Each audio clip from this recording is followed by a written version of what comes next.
Welcome बच्चों। इस session में हम सभी देखते हैं कि सैटेलाइट्स क्या होते हैं। ठीक है, सबसे पहले क्या है कि satellite is an object which revolves around a planet. ठीक है, तो ये तो सिंपल सी डिफिनेशन हो गई।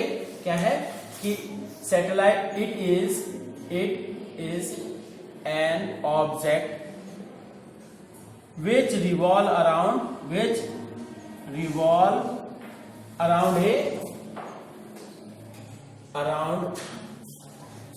A planet. ठीक, ये चीज तो अब ये है कि जो कोई भी चीज हम कहें कि जैसे सबसे पहली बात, सबसे ज्यादा सैटेलाइट्स किस प्लैनेट के हैं? ठीक, सैटर्न के कहोगे, पर क्या है, अर्थ के हैं। क्यों? कि नेचुरल तो एक है, पर क्या है, आर्टिफिशियल्स बहुत हैं। आर्टिफिशियल प्लैनेट्स क्या हैं? बहुत हैं।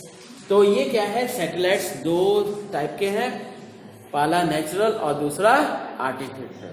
ठीक, तो ये हो गया।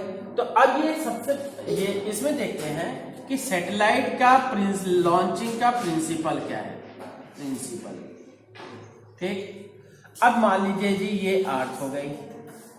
ठीक, क्या होगा कि अर्थ के ऊपर से अगर हम किसी हाइट पे चले गए, या आप अपनी छत पे जाइए, तो क्या होगा, एक पत्थर फेंकिए। ठीक, क्या होगा, थोड़ा दूर जाएगा। आपने थोड़ी सी हाइट और बढ़ा दी, नेक्स्ट माले पे चले गए और फिर उसकी स्पीड और बढ़ा दी, तो क्या होगा कि वो पत्थर और दूर तक जाएगा। इसी तरह से अर्थ के रिस्पेक्ट में काफी हाइट पे ले जाके अगर किसी ऑब्जेक्ट को हम फेंकते हैं, जैसे मान लीजिए कि ये फेंका, पहले कम स्पीड थी, यहीं गिर जाएगा। फिर ज्यादा स्पीड से फेंका गया, ये गिर गया, और स्पीड बढ़ा दी गई, तो ये क्या है, ऐसे गिरता जाएगा। ठीक, समझ में आ रहा है ना? ये क्या है, दिस वन इज द, अब ये है जो कि अर्थ के अराउंड रिवॉल्व करने लगता है, that will be called satellite. ठीक, अदरवाइज क्या है, इसको हम क्या कहेंगे, प्रोजेक्टाइल। ना सीधे हाइट से पे गए फेंक दिए, प्रोजेक्टाइल। ठीक है, तो सो यू कैन से कि satellite is a projectile. Satellite is a projectile. आगे क्या करेंगे, whose ट्राजेक्ट्री, ये क्या हो गया, this one is the trajectory, ये ट्राजेक्ट्री हो गया, और ये इसका अर्थ का कर्वेचर हो गया है। ठीक, कर्वेचर ऑफ, ये अर्थ है ना, whose satellite is a projectile whose trajectory is along the curvature of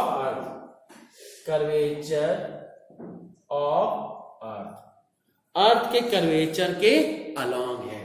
मतलब ये कह सकते हो कि ये एक ऐसा प्रोजेक्टाइल है जो कि जिंदगी भर गिरता रहता है, लगातार गिरता जा रहा है, पर हमें लग रहा है कि गिर रहा है एक्चुअली, पर क्या है, क्योंकि अर्थ का कर्वेचर भी वही है, तो इसलिए वो क्या है, ये कह सकते हो कि सैटेलाइट जो है एक बहुत गिरा हुआ प्रोजेक्टाइल है।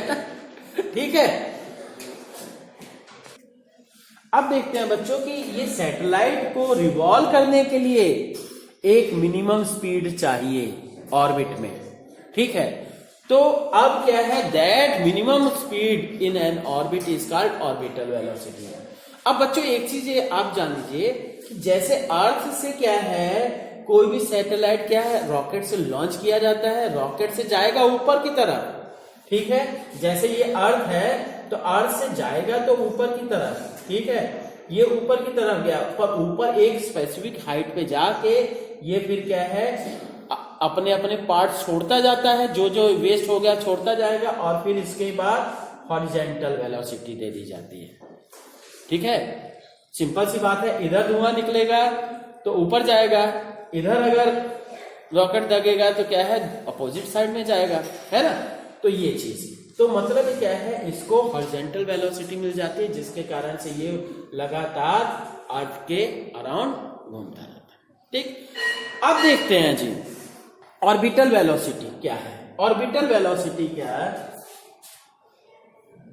Orbital velocity, it is the minimum velocity which is required to maintain a satellite in a specific orbit।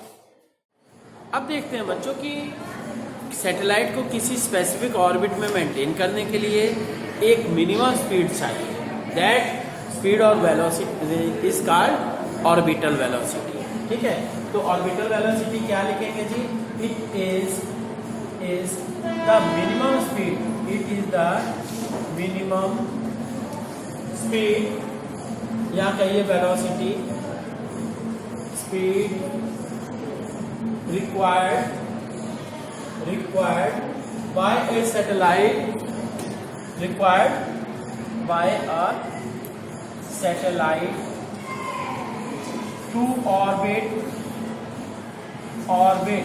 to revolve around a satellite, around a planet in a specific orbit। ठीक है, ये चीज। अब ये है, ये तो डिफिनेशन हो गई। और बच्चों ये जान लीजिए, बहुत इंपॉर्टेंट चीज है, टॉपिक है। तो यहां मान लेते हैं जी कि ये let us see, this one is the earth. ठीक, ये अर्थ हो गई जी। अब यहां से इसके अराउंड कोई ये ऑर्बिट मान लेते हैं, इसी ऑर्बिट में सैटेलाइट रिवॉल्व कर रहा है अराउंड द अर्थ। ठीक, तो यहां पे क्या कि सैटेलाइट मान लेते हैं, ये सैटेलाइट हो गया जी, this one is the satellite. ठीक, अब इसकी क्या है, यहां से इसकी हाइट क्या कर देते हैं, this is the, you can say r is the, ये मतलब total distance, and h is the height from the earth surface of the orbit. ठीक है, तो अब क्या है, इसकी स्पीड मान लीजिए यहाँ पे vo है। ठीक है, तो यहाँ पे हाँ हो गया इतना। तो अब क्या करेंगे, क्यों, to revolve in a circular orbit it requires centripetal force. ठीक है, तो centripetal force will be managed from, in this situation centripetal force will be managed from क्या है, ये gravitational force of attraction between both. अब ये है, इसका मास हम अर्थ का मास कैपिटल एम कर लेते हैं, इसका मास स्मॉल एम, और R will be equal to capital R, मतलब radius of earth plus height from the earth surface. ठीक है, तो क्या है कि in this situation centripetal force will be managed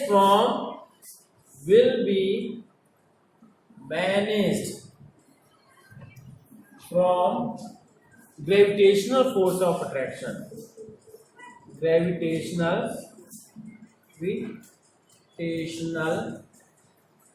force of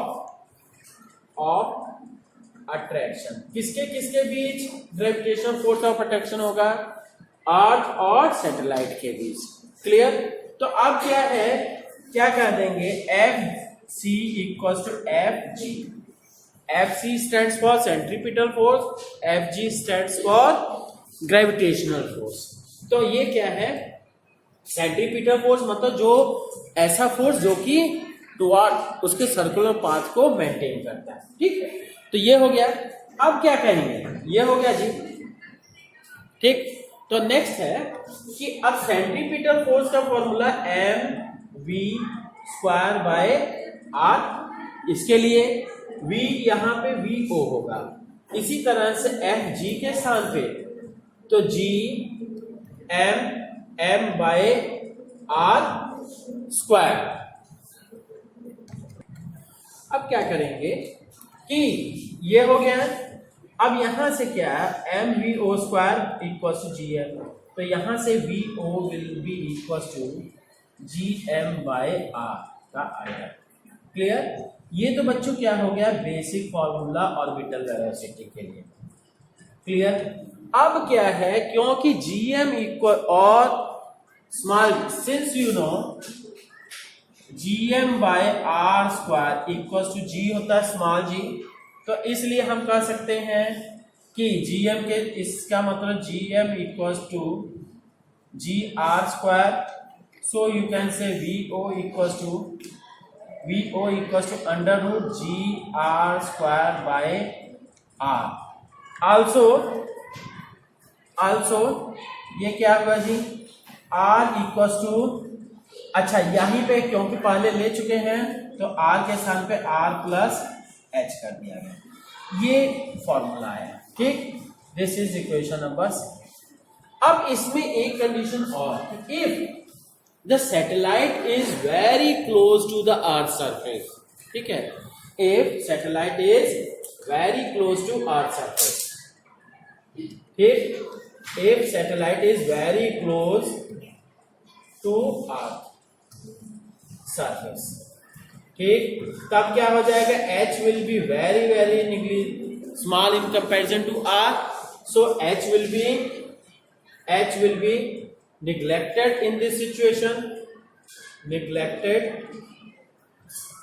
h will be neglected and you can say h को neglect कर देते हैं तो vo will be equals to under root g r square upon r, तो r gets cancelled तो g r, ठीक है, vo equals to under root g, ठीक है।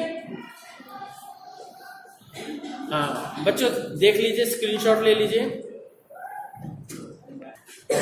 नेक्स्ट देखते हैं कि कुछ इंपॉर्टेंट बातें इससे, कि अगर क्या है फर्स्ट, अभी जैसे हमने बात की कि if satellite is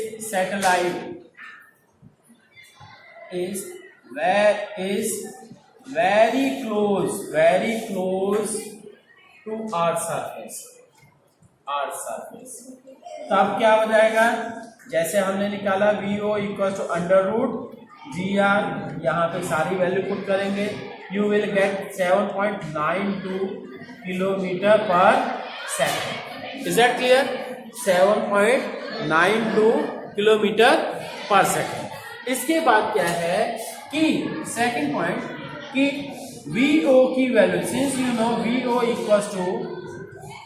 equals to basic formula क्या था, r root capital R by, sorry हाँ R, ये कैपिटल R के स्थान पे G by R plus H, ठीक, ये है। अब यहाँ पे क्या है कि इस बेसिस पे हम कह सकते हैं कि ऑर्बिटल वेलोसिटी किन किन बातों पे डिपेंड करती है। ऑर्बिटल वेलोसिटी डिपेंड्स अपॉन, पहली बात जान लीजिए, orbital it is vo is independent और मास ऑफ सैटेलाइट, ठीक है, सैटेलाइट का मास पे कोई रिलेशन नहीं, सैटेलाइट चाहे हैवी हो चाहे हल्का हो, ऑर्बिटल वेलोसिटी उतनी ही चाहिए, ठीक। दूसरी चीज कि ये ऑन इंक्रीजिंग, अगर हाइट को हम इंक्रीज करते हैं तो क्या होगा, orbital velocity will decrease, on increasing height h तो vo डिक्रीजेस, ठीक है। मतलब क्या है, जो पास में होगा, अर्थ सरफेस के पास में वो सैटेलाइट होगा, उसकी स्पीड ऑर्बिटल वेलोसिटी ज्यादा होगी, जो दूर होगा उसकी वेलोसिटी कम होगी, ठीक है। ये एक कॉन्सेप्चुअल क्वेश्चन भी बनता है।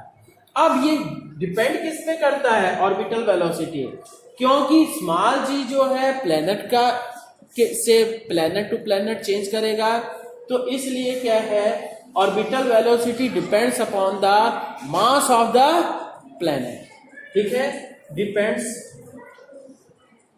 Upon the mass of planet के मास पर ये डिपेंड करता है, ठीक है। तो बच्चों स्क्रीनशॉट ले लीजिए।